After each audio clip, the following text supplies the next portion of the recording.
हे पार्थ, मंत्रों में ओम मैं हूँ, पुराणों में वेद मैं हूँ, नदियों में गंगा जी मैं हूँ और पशुओं में कामधेनु गौ मैं हूँ।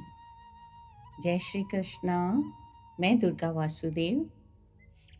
मैं ये बता रही थी कि जब भगवान श्री कृष्ण भागवत गीता में अपने श्री मुख से अर्जुन को बता रहे हैं कि पशुओं में कामधेनु मैं हूँ, कामधेनु गौ मैं हूँ, यानी कि गाय की महिमा कितनी बड़ी है। सबको पवित्र करने वाली, सबका पालन पोषण करने वाली, सबका मंगल करने वाली, समस्त तीर्थों के जल से ज्यादा पवित्र गाय के खुर की मिट्टी मानी जाती है। इतनी पवित्र गौ माँ है। कामधेनु गौ, जब समुद्र मंथन हुआ था, उसमें से जब 14 रत्न निकले थे, उन 14 रत्नों में से एक हैं कामधेनु गौ। आपको अगर समुद्र मंथन की कहानी पूरी विस्तार से सुननी है तो आप जरूर बताइएगा कमेंट बॉक्स में, ताकि मैं आपको अच्छे से डिटेल में पूरी समुद्र मंथन की कहानी बता पाऊँ।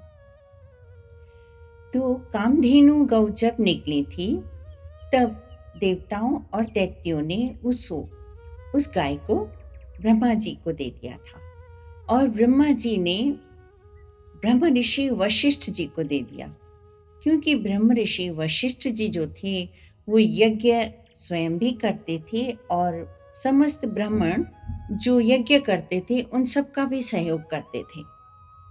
तो यज्ञ की समस्त सामग्री जो होती है वो उन्हें कामधेनु गौ से प्राप्त होती थी। हालांकि सामान्य गाय भी आप देखेंगे तो हवन के लिए कंडे, घी, दही, दूध, मक्खन सब गाय से ही मिलता है, लेकिन वो उत्तम गाय थी कि कामधेनु यानी कि आपकी जो भी इच्छा हो उस सब को प्रकट करती थी। जहाँ तक हो फल फूल, आप उसके पास बैठकर जो भी इच्छा करते थे तो वो कामधेनु गौ सब पूर्ण करती हैं। तो इस तरह से गाय की बड़ी महिमा है। एक बार क्या होता है कि हमारे ही रामचंद्र जी के वंश में, जिनके वंश में भगवान रामचंद्र जी हैं, दिलीप महाराज हुआ करते थे। महाराजा दिलीप की पत्नी थी सुदक्षिणा। उनको कोई संतान नहीं थी, तो उन्होंने अपने कुल गुरु वशिष्ठ जी से कहा कि हमें कोई उपाय बताएं कि हमारे पास सब कुछ है, हर ऐश्वर्य, हर सुख भोग की वस्तु हमारे पास है, समस्त राज्य प्रजा सब सुखी हैं, सब कुछ है, लेकिन संतान न होने से हम बहुत दुखी हैं, कोई उपाय हमें बताएं। तब वशिष्ठ ऋषि ने उनको यही बोला कि आप कामधेनु गौ की पुत्री हैं नंदिनी, आप उनकी सेवा करें, आपको जरूर संतान प्राप्ति होगी। तो राजा और रानी दोनों जाते थे, गाय को स्वयं जंगल ले जाते थे चराने के लिए। गाय की पूरी तरह से सेवा करते थे, नहलाना, धुलाना, साफ सफाई रखना, हर तरह से उनको खिलाना पिलाना, जो कुछ भी उनको करना होता था वो दोनों पति पत्नी बड़े प्रेम पूर्वक, बड़े आदर के साथ, बड़े सम्मान के साथ किया करते थे। एक बार देवताओं ने उनकी परीक्षा लेने के लिए एक शेर को गाय के सामने भेजा, नंदिनी के सामने, कि ये पकड़ के खा लेगा गाय को। तो राजा वैसे तो वो सब कुछ कर सकते थे कि एक तीर चला के उस शेर को मार सकते थे, शिकार कर सकते थे, लेकिन राजा ने एक नियम ले रखा था अहिंसा का, जब तक उनको संतान ना हो। तो उन्होंने गाय के सामने आके खड़े हो गए और शेर से कहा कि तुम मुझे खा सकते हो, लेकिन आपको नंदिनी नहीं मिलेगी, गाय आपका भक्षण नहीं हो सकती, क्योंकि वो गाय के सामने जो शेर था वो देवताओं का भेजा हुआ था परीक्षा के लिए। तो उन्होंने देखा कि राजा दिलीप ने अपने जीवन का भी लालच लोभ नहीं रखा और नंदिनी की रक्षा करी है, तो एकदम से शेर विलुप्त हो गया, गुम हो गया। और नंदिनी ने प्रसन्न होकर उन्हें वरदान दिया कि तुम्हें बहुत ही योग्य संतान की प्राप्ति होगी। तो भगवान रामचंद्र जी के पूर्वजों में रघु महाराज हुआ।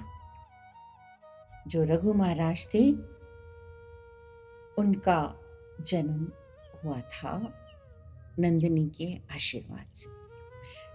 तो समस्त सुखों की दाता, समस्त समृद्धि की दाता गाय है। तो इसलिए गाय का अच्छे से पालन पोषण करना चाहिए। गाय को कभी भूखा प्यासा नहीं रखना चाहिए।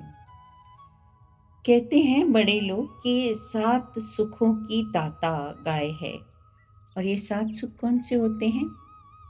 पहला सुख निरोगी काया, दूसरा घर में माया, तीसरा सुशील पति या पत्नी जीवन साथी, चौथा आज्ञाकारी संतान, पांचवा भव्य मकान, छठा राज में पासा यानी समाज में आपका सम्मान, और सातवां आपके शुभ चिंतक मित्र, जो आपका हमेशा भला सोचे, ऐसे मित्र। लेकिन ये ऐसे लोग इस संसार में होना बहुत मुश्किल है। ये कम मिलते हैं कि उनको 7 सुख मिले। क्यों? क्योंकि निस्वार्थ भाव से गाय की सेवा करने वाले बहुत कम हैं। आपको पता है कि गाय स्वयं एक निस्वार्थ प्राणी है।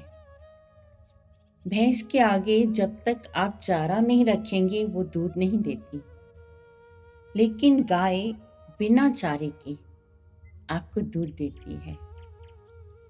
हाँ, उसका अगर छोटा बच्चा है वो उसके पास होना जरूरी है, लेकिन इसमें भी देखिए ना कि उसमें प्यार और ममता और वात्सल्य है। हम लोग गाय की सेवा तब करते हैं जब कोई बोलता है कि आप गाय की सेवा करेंगे तो ऐसा होगा, आप गाय की सेवा करेंगे तो आपकी ये मनोकामना पूरी होगी, तो आप घास का गट्ठर लेके और बस छोड़ देते हैं कहीं पर भी कि गाय खा लेगी तो हमें माला माल कर देगी। ऐसा नहीं है। आप जहाँ छोड़ के आते हैं तो आती जाती हुई गाय अगर खड़ी हो जाती हैं खाने के लिए तो कई एक्सीडेंट हो जाते हैं, लोगों के भी और गाय को भी कई बार बहुत बुरी तरह से लग जाता है। फिर उन बेजुबान जानवरों को देखता कौन है? कौन उनकी देखभाल करेगा? कोशिश करें कि गौशाला में जाकर जो सेवा बन पड़े, धन की, तन की, मन की, जो भी सेवा बने वो कर लेनी चाहिए। मेरे पास एक संग्रह है बहुत पुराना।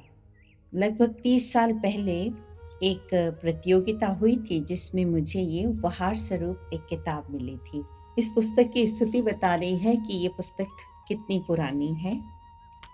इसमें सारी गौ माता से संबंधित घटनाएं हैं।